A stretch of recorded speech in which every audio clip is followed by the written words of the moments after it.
Aabot sa mahigit 1 milyong pisong halaga ng ilegal na droga at isang baril ang nasamsam ng mga otoridad mula sa dalawang high-value individual sa isinagawang buy-bust operation sa Cainta, Rizal.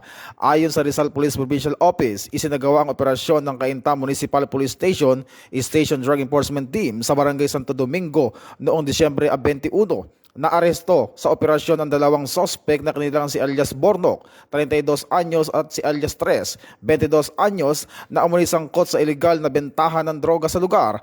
Nasamsam mula sa mga sospek ang siyam na sachet na hinihinalang shabu na may timbang ng higit kumulang 200 gramo, isang .22 caliber revolver, 4 na bala at buy-bust money. Kasalukuyang nasa kustodiya ng Cainta Custodial Facility ang mga sospek at maharap sa kasong paglabag sa Comprehensive Dangerous Drug Act of 2002.